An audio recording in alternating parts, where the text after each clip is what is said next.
Marcell Vértes has been described as the most Parisian of Hungarian painters and the Marivaux of painting. Born in Hungary at the turn of the 20th century, he is best known for his frivolous and playful depictions of metropolitan life. His works reveal a fascination with eccentric characters and convey a sense of cheerful cynicism in the portrayal of contemporary urban culture. He studied at the University of Fine Arts in Budapest in the 1910s, but after the fall of the Hungarian Soviet Republic, he fled to Vienna, where he won numerous commissions for poster design. These opportunities gave him the financial means to move to Paris in the early 1920s. Here, in addition to publishing independent prints and drawings in albums, Vértes created sketches for satirical magazines and illustrated various literary works and advertisements. From the 1930s onward, and especially after World War II, when he spent more and more time in New York with his wife, he expanded his artistic activities to include fashion illustration, interior decoration, stage and costume design. From the very beginning of his career in Paris, Vértes was especially captivated by urban modernity in its many forms. Among the themes found in the Metropolis, the depiction of same-sex desire and queer subculture emerged as a subject of predilection for Vértes. By the end of the 19th century, Paris became one of the most important urban centers in Europe where a queer subculture had developed, offering non-normative sexualities a relatively free space for existence and self-expression. The Paris of the interwar period offered queer population the opportunity to invent and construct themselves in ways that were unknown before. Same-sex attractions could be performed and experienced in more and more varied social settings. Besides the traditional meeting points, new places of sociability appeared, such as gay and lesbian bars, nightclubs, and cross-dressing balls. The emergence of this subculture went hand in hand with an increased social visibility. Representations in literature, the press, and the visual arts highly contributed to this visibility. As a regular contributor to Parisian periodicals and a well-informed bibliophile, Vértes was deeply embedded in the cultural life of the city. His depictions of queer people and spaces may have been shaped as much by his familiarity with the press, literature, and popular culture, as by the artistic circles and subcultural venues he encountered and visited. Arriving in the Paris of the 20s, Vértes was charmed by the exciting nightlife and writes extensively about his adventures in the city, in the dance halls in the city in his autobiography, recalling how he hid in the shadow of the orchestra to observe and make sketches of the crowds. Vértes published in 1925 his lithography series titled Dancing, which shows snapshots of a night full of dancing and the fashionable crowd of the clubs in Paris. Among these images, two capture instances from queer bars. On one of the illustrations, he depicts the interior of a bar with flamboyant men chatting and dancing, some dressed in women's clothing. It's unclear whether Vértes is capturing a specific place here he visited. But in 1928, he illustrated the cover of Maurice Duplay's Adonis Bar, a novel centered around a bar inspired by the Petite Chaumière, one of Paris's first transvestite cabarets in Montmartre during the interwar period. The cabaret atmosphere, figures in drag, and the similarity to Georg Gross's drawing of the Petite Chaumière and his contribution to Maurice Duplay's book suggest that Vértes might have portrayed the audience of this bar. A contemporary newspaper even published an illustration by him titled Petite Chaumière, further supporting the idea that this cabaret might have inspired him. Vértes was not the only Hungarian immigrant in early 20th century Paris drawn to and familiar with spaces of queer sociability. The most emblematic images of the iconography of interwar queer subculture are the photos of Brassai, taken among others in the lesbian bar Le Monocle, in the drag balls at Magic City and at Montagne Sainte-Geneviève in the early 1930s. An earlier representative of Hungarian immigrant artist in Paris, Miklós Vadász, also depicted queer sociability.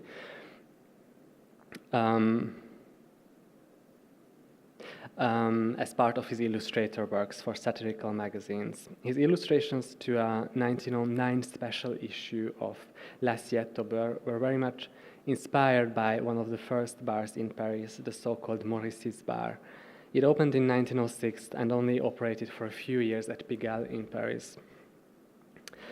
Emil Szitja, a Hungarian artist and art critic, also gives a fascinating account of his experience in this particular bar. He writes that he participated at the homosexual assembly and continues, I translated it to English and quote because I just love the phrasing. After the meeting, these gentlemen went to the Maurice bar, where before the war, the cosmopolitan homosexual community could be found, and where they had the courage at times to show off their spicy charm to narcotic music. But let's turn back now to Vértes and his trajectories in Paris. Outdoor meeting points in Parisian gay life, such as public parks, occupied a dominant position, less lit and less guarded at night. These woody areas were beyond places of prostitution, also places of intimacy for sexual minorities. In his biography, Vértes recounts his memories of the bustling underground life he witnessed during his evening walks with his dog in the Bois de Boulogne in the 1920s. He often came to the park at dusk to walk his dog when he lived nearby. He was fascinated by the dubious milieu, the battlefield of sexes, as he writes. He found it picturesque, and hiding in the bushes, he says that he made sketches of what he saw. He recalls the prostitution that took place here, including how he was approached by North African men during his walks in the park, noting that he responded to each approach every time with a polite reply, "Thank you, another time." Besides the sketches Vértes produced for his autobiography that capture his impressions in the Bois de Boulogne, one of the illustrations in his series called The Damsel, meaning lonely women, portraying the private lives of lesbians in Paris, might also be associated with his secret discoveries in this park. Here we see 4 women caressing each other in a foresty setting, while we see the silhouette of a car in the background.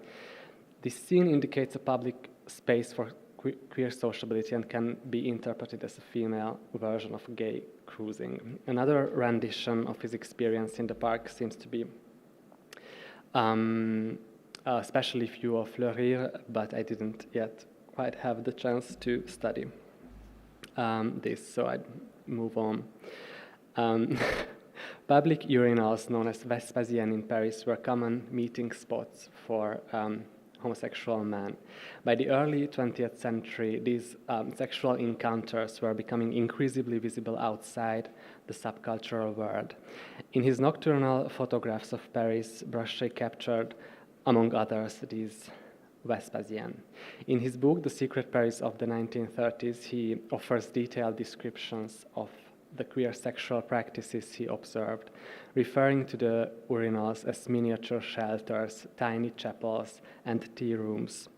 Brachet, deeply influenced by Proust's views on homosexuality, even quotes Proust when reflecting on what he describes as the somber ballet of the devotees of Greek love, the comings and goings of gay men in these spaces. Around the same time as Brachet, in 1932, Marcell Vértes offered his own interpretation of the Vespasienne in the already mentioned Damsel series. The drawings in this series often take on all their meaning and mischief in the light of the captions, which is not visible here because I show the sheet published independently and not in the journal. But in the journal Le Rire, where it was published, the image is followed by the caption, "Well then enter if you are a man." Vértes presents here a witty and subversive take on public cruising, but from the perspective of a lesbian couple standing next to a Vespasienne. He humorously plays with the stereotype of the overly masculine woman who, in his rendering, could easily pass for a man. In the following, I aim to outline 2 tendencies in the representation of same-sex desire throughout Vértes's works. The first one reflects a more traditional perspective shaped by the male gaze on intimate relationships between women. I say women because, though not exclusively, the majority of his illustrations depict female homosexuality. This approach portrays female intimacy as a male fantasy, often offering a voyeuristic depiction of women in intimate and frequently sexual relationships. This conception of same-sex relations is framed primarily as a sexual practice. It appears to me that these representations in his oeuvre are closely associated with his work as an illustrator of literary works. He illustrated editions of Pierre Louis's works, including his 1901 erotic novel, The Adventures of the King Posol, he illustrated Pibrag by the same Pierre Louis, a collection of satirical erotic poetry, some other contributions by Vértes that you see here, an illustration to Francis Carco's L'amour vénal, Love for Sale, which gives a panorama of prostitution. Next you see two books by Pierre-Marc Orlan, La Semaine secrète de Vénus, an erotic novel, and the other one, Les Jeux du Demi-jour, meaning half-day games, focusing on the life of brothels. Here, one of the scenes portray on the right the inverti professionnels, as Pierre-Marc Orlan calls mere prostitutes in his chapter titled Socratic Meditations. These writers share a common interest in exploring themes of eroticism, sensuality, and decadence in their work. They often depict characters living on the margins of society, but collectively their portrayal of same-sex desire, often set in imagined distant worlds or in underground spaces, reveal a voyeuristic perspective primarily aimed at a curious and lustful male audience. I would like to sketch a second perspective of Vértes that presents a different take on queerness. Here, homosexuality is not confined only to sexual acts, but is seen as a distinct identity and emerging social group shaped by modern cosmopolitan life. In illustrations that fall into this category, homosexuality is no longer depicted as the object of male desire, but as something that can easily be perceived as freakish or grotesque, opening the door for humor and social satire. This vision can, of course, be linked to Foucault's theoretization of homosexuality as a social identity that was constructed through discourse from the 19th century on. These individuals were no longer regarded as occasional practitioners of a certain sexual behavior, but as a new identity category. Richard Dyer, in his book The Culture of Queers, describes, as he calls it, the age of the queers. He writes that this new queer identity was characterized by three features.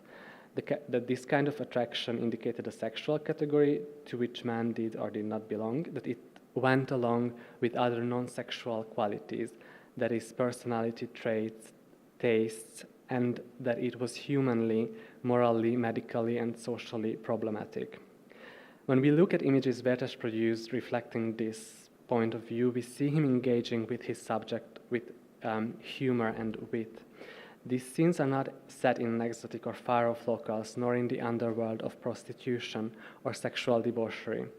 Instead, they depict modern glimpses into the private lives of queer individuals, often within bourgeois interiors, as well as in spaces of queer sociability, such as bars, nightclubs, or simply outdoors in everyday life. Vértes portrays what some commentators refer to as modern households, ménage moderne. If we look again at the two illustrations from the dancing album that is shown here, it becomes clear that he represents a distinct identity. The men on these lithographs embody the stereotypes of male homosexuality that had become increasingly common knowledge since the turn of the century. These include effeminacy as a marker of sexual deviance, particular ways of dressing, specific tastes, styles, manners of speaking and behaving, essentially the performativity associated with it. Or another stereotype in the illustration on the left, for instance, the pederastic attitude with an older man dancing with a younger one. But let's go back to the Damsel Lonely Women series and look at the central illustration. Here we see a private queer gathering in a flat, a very noisy scene, friends in fashionable attire stalk and others dance to the music. This image has nothing to do anymore with the earlier artistic visions of lesbian sabbats. We dive into a queer microcosmos of contemporary society. Vértes enjoys playing with the image of the garçon, the emancipated modern woman whose figure has been closely associated with the stereotypical image of the masculine, more dominant lesbian. In his illustration, Freudism or Freudism, we see two women lying and caressing each other with the caption, "I like you because you remind me of my father." He mocks the lesbian who is actually looking for a father figure in a masculine woman, referring to the modern idea that homosexuality is in fact a psychological condition instead of the earlier tendencies, which labeled same-sex attraction as illness or crime.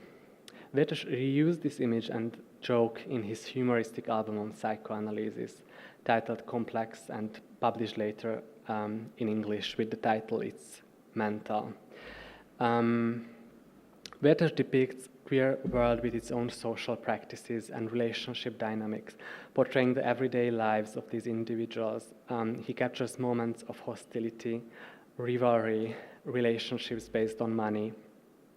For example, on the image on the right, he caricatures the excessively masculine woman accompanying her kept girlfriend to the tailor.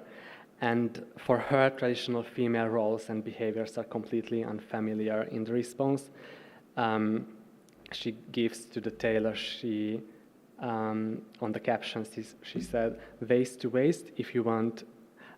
Me, you know I don't understand these women's things." Marcell Vértes drew significant inspiration from Toulouse-Lautrec in subject matter, composition, and style.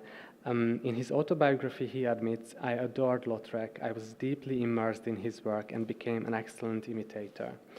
When examining Vértes's Damsel series, the influence of Lautrec becomes particularly evident. One example is the depiction of two young women holding each other in bed, which seems to directly reference Lautrec's intimate portrayals of sex workers in Parisian brothels. This illustration can also evoke Courbet's famous painting, The Sleeper. Sleepers today in the Petit Palais, but of course it's a more distant reference. Here I just show another example of the very similar compositions. And I also want to highlight some contemporary examples drawing on Nicole G. Albert's essay on Vértes. For example, Henri Fournier's illustration from Le Sourire, or Etienne Le Ralic's illustration shown here. They are clearly precedents for Vértes's images. With close ties to literary and press circles where he frequently contributed illustrations, these examples highlight Vértes's visual erudition and drawing from both art historical references and contemporary visual culture. It could be instructive to compare Vértes's depictions at some point, his depictions of same-sex desire with those by female artists, queer artists, or those who approached the subject from a non-heteronormative perspective.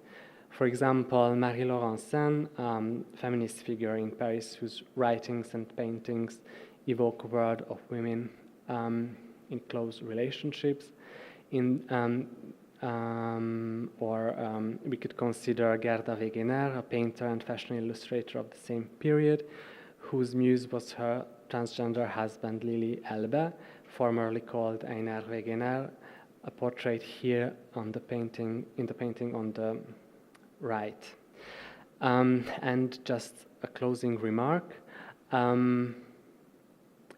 about the perspective that could further extend this research, which is the exploration of Vértes's collaborations and networks in Paris.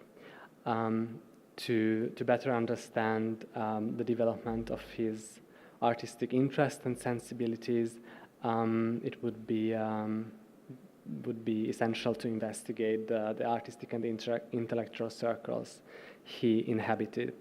For instance, in addition to the many figures previously mentioned with whom Vértes worked or with whom he was, who were his friends or influenced him, we could also consider Jean Cocteau, an influential early activist writer and artist in Parisian queer culture, who Vértes personally knew him and they were friends, yet the full extent of their relationship remains unexplored.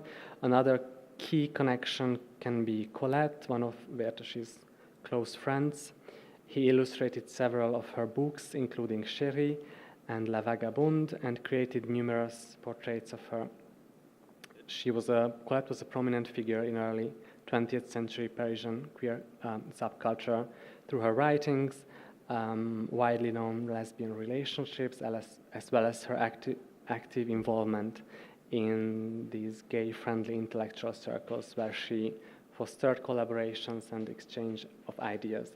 However, further research is needed to map, in this case, artist friendships and artistic constellations, and Vértes's potential involvement in all these urban circles.